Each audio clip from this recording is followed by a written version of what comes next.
وقف کی جاتی ہے اس سے یقینی طور پر واقف کی ملکیت بالکلیہ ختم ہو جاتی ہے۔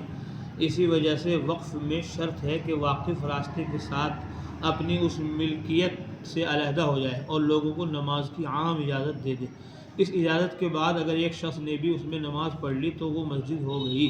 واقف کی ملکیت سے علیحدگی کا فائدہ یہ ہوگا کہ یہ ملکیت نسبتاً للہ ہو جائے گی اور سپردگی بحق مسجد ثابت ہو جائے گی۔ بعض ائمہ کہتے ہیں کہ وقف کے بعد قبضے کے ثابت ہونے کے لیے باجماعت نماز ہونا ضروری ہے، اس لیے کہ مقصود بالذات مسجد سے جماعت ہی کی نماز ہے۔ انفرادی طور پر تو ہر جگہ نماز پڑھی جا سکتی ہے، چنانچہ اذان و اقامت کا مقصد بھی جماعت ہی ہے، جس کا مطلب یہ ہوا کہ اگر ایک ہی شخص نماز پڑھے مگر اذان و اقامت کے ساتھ تو قبضے کے لیے کافی ہے۔ اور امام ابو یوسف رحمۃ اللہ علیہ کا یہ کہنا ہے کہ صرف واقف کا وقف کا اعلان ہی مسجدیت کے لیے کافی ہے۔ تولیت، مسئلہ تولیت میں واقف کو اختیار ہے کہ تولیت اپنے اور اپنے خاندان کے لیے محفوظ رکھے یا وہ جس کو چاہے بخش دے، مگر جب متولی میں شرعی اعذار پیدا ہو جائیں تو اس کو اس عہدے سے برطرف کر دیا جائے گا۔ مثلا وہ غیر معمول ہو، عاجز ہو، فاسق ہو یا فاجر، یا اس کو شراب پینے کی عادت ہو گئی یا کیمیا میں مال خرچ کرنے لگا، تو ایسی صورت میں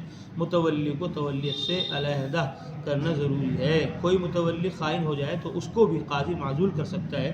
اسی طرح اگر کوئی متولی سال بھر پاگل رہے تو وہ خود بخود معزول ہو جائے گا، البتہ صحت یاب ہونے پر وہ دوبارہ متولی ہو سکتا ہے۔ مسئلہ، واقف نے اگر یہ شرط لگا دی کہ تولیت اس کی اولاد اور در اولاد رہے گی تو جب تک اس خاندان سے کھلی ہوئی خیانت ثابت نہ ہو جائے یا کوئی اور ایسا عذر محقق نہ ہو جائے جس سے معزولی جائز اور ضروری ہو، قاضی کسی اور کو متولی نہیں بنا سکتا، اور اگر وہ ایسا بغیر کسی معقول عذر کے پائے جانے کے کرنا چاہے تو قاضی کا یہ فعل درست نہیں ہوگا۔ ہاں، جن اسباب کی بنا پر متولی کے علیحدہ کرنے کی شریعت نے اجازت دی ہے ان میں سے کوئی سبب یا عذر پایا جائے تو قاضی اس کو علیحدہ کر دے گا۔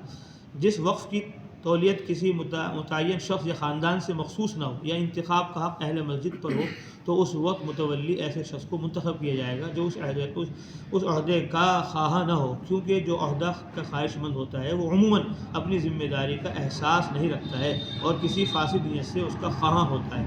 حق انتخاب، متولی کے انتخاب کا حق واقف کو ہے، پھر حاکم اور قاضی کو، یا واقف نے جن لوگوں کو اس کا اختیار دیا ہے۔ جہاں اسلامی حکومت نہیں ہے وہاں عموماً یہ اختیار محلے کی پبلک کو واقف دیتے ہیں جن کو دین سے لگاؤ ہو۔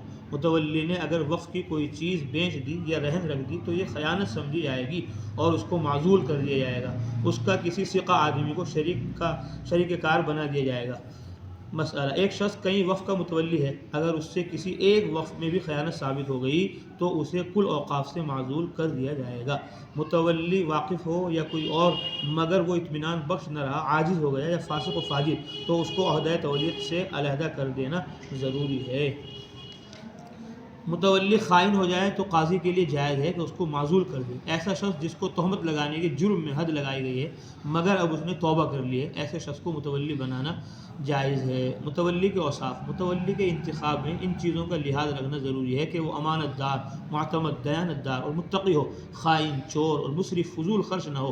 پھر یہ کہ وہ عاقل بالغ ہو، اس کا لحاظ نہیں ہے کہ وہ آنکھ والا ہو یا اندھا، مرد ہو یا عورت، کیونکہ اندھا اور عورت بھی متولی ہو سکتے ہیں۔ متولی کو اختیار نہیں ہے کہ وہ اپنی خوشی سے اپنی جگہ اپنی زندگی میں کسی اور کو متولی بنا دے، البتہ اگر اس کو مختار کل بنا دیا گیا ہو تو ایسا کر سکتا ہے۔ اللہ تعالیٰ ہم سب کو تمام فضائل مسائل سیکھنے کی، ان پر عمل کرنے کی، ان کو سارے عالم میں پھیلاتے پہنچاتے رہنے کی توفیق نصیب فرمائے۔ اعوذ باللہ من